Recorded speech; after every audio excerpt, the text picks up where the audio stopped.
تمام چیزوں کے بعد سب سے افضل و اعلیٰ ہے جس میں کسی قسم کا خرچ ہے، نہ جسمانی نہ روحانی نہ پیسے سے۔ اب دیکھیے میدان محشر کے لیے بھی بتایا گیا کہ میدان محشر میں جب اعمال کا محاسبہ ہو تو سب سے پہلے نماز کا ہی حساب و کتاب ہوگا۔ اور حضور پاک صلی اللہ علیہ وسلم ارشاد فرماتے ہیں، اسی لیے کہا جاتا ہے نا کوئی بات ہو تو اس کو پہلے غور سے سنیں تب سمجھ میں آ جائے، کیونکہ آدھی ادھوری بات ہم سن لیتے ہیں سمجھتے نہیں پھر اعتراض کرنے چلتے ہیں، تو اسی لیے تمہید بانٹتے ہوئے آپ کو بتا رہا ہوں۔ نماز مومن کی معراج ہے۔ خود پیارے آقا صلی اللہ علیہ وسلم نے یہ بھی فرمایا نماز مسلمان اور غیر مسلمان کے درمیان فرق کرنے والی چیز ہے، مگر قرآن میں یہ اللہ تعالیٰ کیا فرما رہا ہے؟ استعینوا، مدد طلب کرو، بالصبر، صبر کے ذریعے، والصلاۃ، اور نماز۔ جب نماز کے اتنے بڑے درجات بتائے گئے، اتنے بڑے مقامات بتائے گئے، اتنا فرق بتایا گیا، لیکن اللہ پاک کو کیا محبوب ہے؟ جو باطن ہے، دل میں جو چھپا ہوا ہے، جو ظاہر نہیں ہوتا۔ ہم ظاہری عمل بہت کر لیتے ہیں، ہم کچھ بھی عمل کرتے ہیں ریاکاری کے لیے، اس لیے اللہ تعالیٰ فرماتا ہے کہ تمہاری نماز اپنی جگہ ہے، تمہارا روزہ اپنی جگہ ہے، تمہاری زکات اپنی جگہ ہے، تمہارا حج اپنی جگہ ہے، جو کچھ اعمال صالحہ کی نیت سے تم کرنا چاہتے ہو، تمہارے دلوں میں اگر نیت ہے کہ دنیا والے خوش ہو جائیں، یہ بات بھی کہہ دیتا ہوں تاکہ غلط فہمی دور ہو جائے، اگر میرے ان الفاظ کے ذریعے یہ سمجھ لیں کہ انتظامی کمیٹی جو داعیان محفل ہیں وہ خوش ہو جائے تو میرا بھولا بھی رائے ہو جائے گا، صرف میں یہاں آتا ہوں اس لیے اللہ اس کے رسول کی رضا حاصل ہو جائے اور اس ذکر خیر کرنے سے گناہوں کا کفارہ ہو جائے، یہ ریاکاری نہیں ہے۔ تو نماز بعد میں صبر پہلے اللہ نے کیوں فرمایا؟ قرآن کی آیت ہے، صبر کے ذریعے مدد طلب کرو، پھر اس کے فرمایا والصلاۃ، نماز کے ذریعے۔ پھر ساتھ رہنے کی جب بات آئی، کیونکہ بڑی بڑی باتیں بہت کرتے ہیں نا، چند روپیہ اللہ کے گھر میں دے دیے احسان جتلاتے ہیں، مدرسے میں دے دیے احسان جتلاتے ہیں، کوئی فاتحہ کا اہتمام کر دیے احسان جتلاتے ہیں، کوئی نیاز کر دیے احسان جتلاتے ہیں۔ حد تو یہ ہے کہ نماز روزہ زکات حج ادا کر کے احسان جتلاتے ہیں۔ اسی لیے اللہ تعالیٰ فرما رہا تمہارے اعمال اپنی جگہ ہے، نہ میں نماز والوں کے ساتھ ہوں، نہ روزے والوں کے ساتھ ہوں، نہ زکات والوں کے ساتھ ہوں، نہ حج والوں کے ساتھ ہوں، میں نے کہہ رہا ہوں قرآن کہہ رہا ہے۔ کیوں؟ استعینوا بالصبر، مدد طلب کرو صبر کے ذریعے، والصلاۃ، اور نماز۔ تو معلوم کیا ہوا؟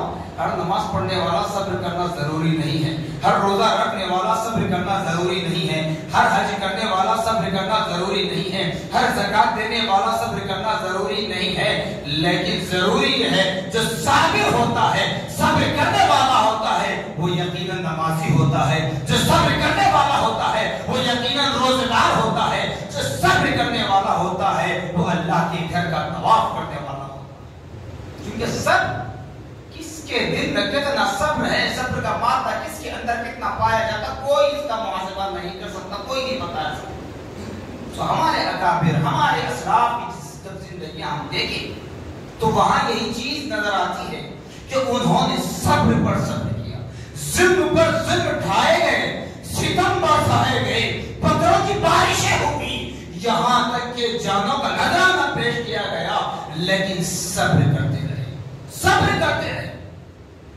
تو آئیے انہی صابرین میں سے، اللہ کے انہی انعام یافتگان بندوں میں سے ایک برگزیدہ بندے، محبوب بندے، انعام یافتگان بندے، نبی مکرم صلی اللہ تعالی علیہ وسلم کے خلیفہ دوم، امیر المومنین حضرت سیدنا عمر فاروق رضی اللہ عنہ، عمر بن خطاب بھی کہا جاتا ہے جی، عمر فاروق رضی اللہ عنہ کی شہادت کی تاریخ ہے۔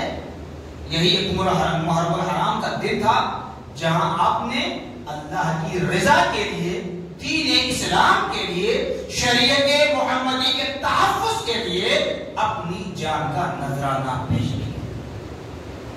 ہم کہتے ہیں اور یہ بھی اگر محرم ہو یا کوئی اور مہینہ، اللہ پاک نے جو فرمایا اس پر عمل کریں، اور نبی پاک صلی اللہ علیہ وسلم نے حجۃ الوداع کے موقع پر کیا فرمایا؟ کتاب اللہ و اطرت، کہ لوگوں میں تمہارے درمیان دو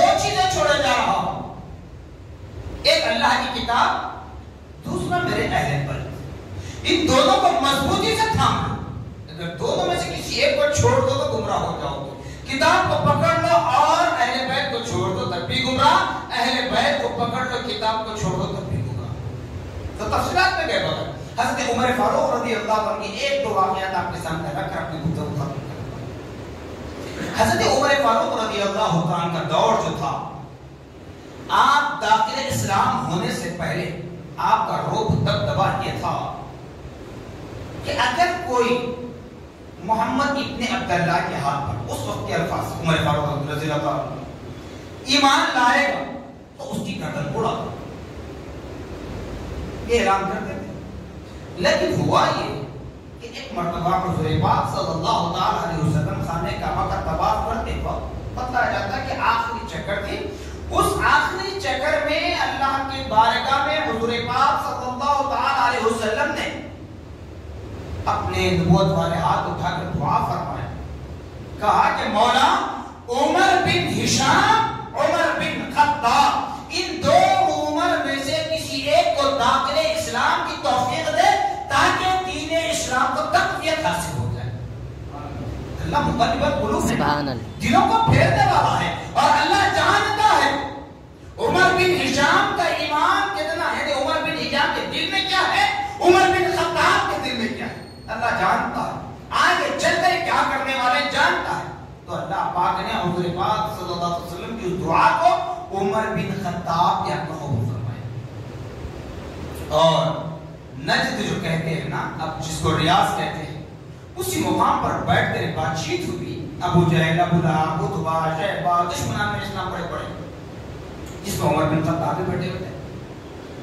یہ بات ہوئی کہ محمد ابن عبداللہ کے ہاتھ پر اب تک 39 لوگ مسلمان ہو چکے ہیں. 39 لوگ مسلمان ہو چکے ہیں.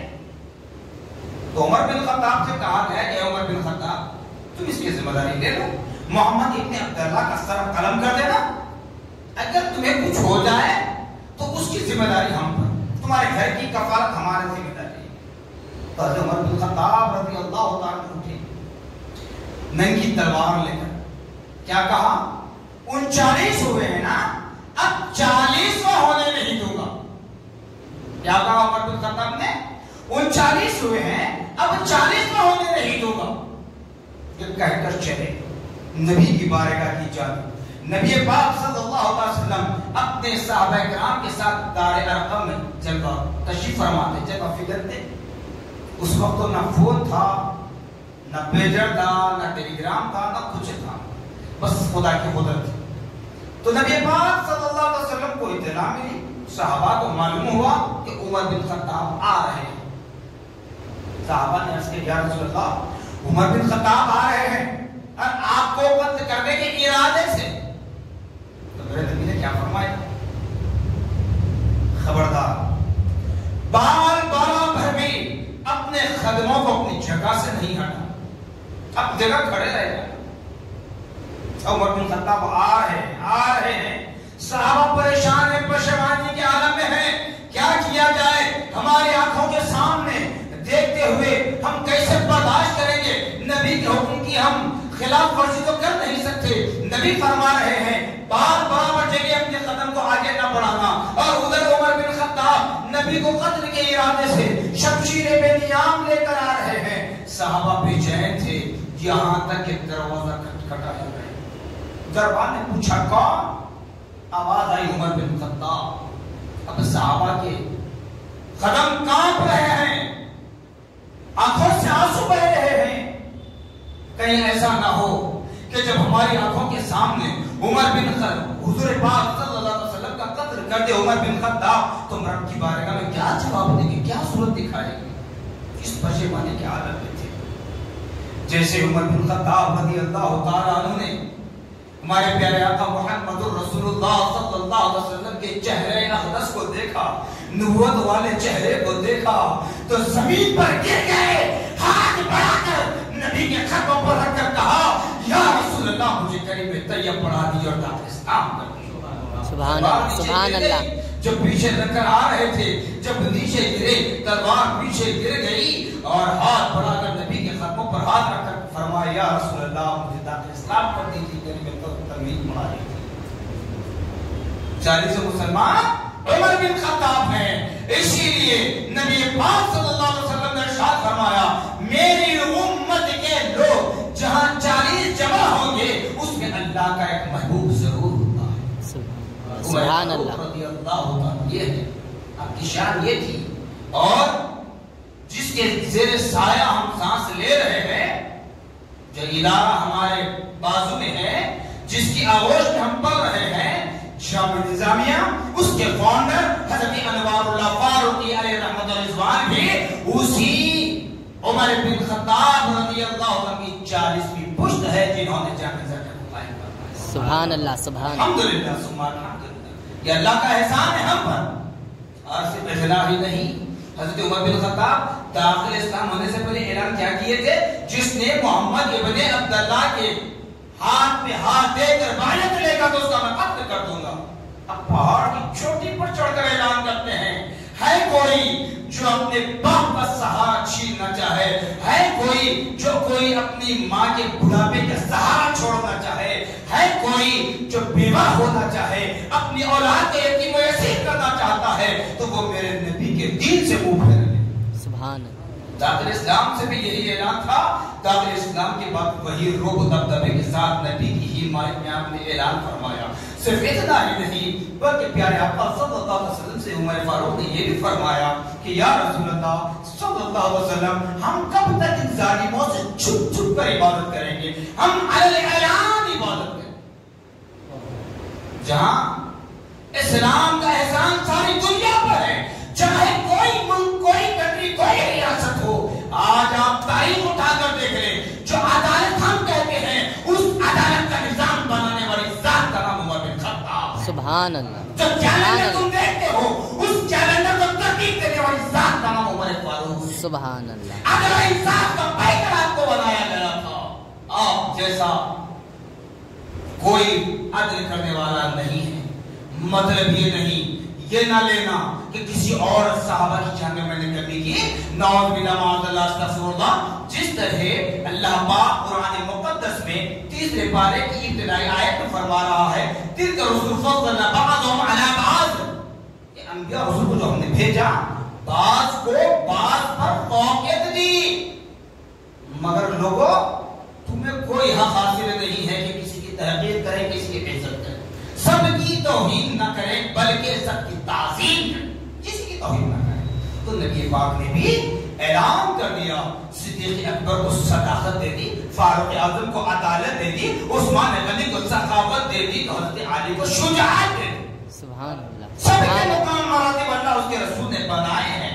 لیکن ہوتا یہ ہے کہ جب موقع جو آتا اسی پر ہمیں گفتگو کرنی ہے. اب اسی اعتبار سے اگر کوئی اختلاف کی بات کرتے ہیں، ایک بات اور بتا دیتا ہوں. حضرت عمر بن خطاب رضی اللہ تعالیٰ منبر رسول پر چڑھ کر خطبہ دے رہے تھے. حضرت علی رضی اللہ عنہ بھی ہیں، حضرت عثمان رضی اللہ عنہ بھی ہیں، اور دیگر کبار صحابہ موجود ہیں. امام حسن بھی ہیں، امام حسین بھی ہیں. امام حسین نے کہا اے عمر یہ میرے نانا کا منبر ہے، اتر جاؤ.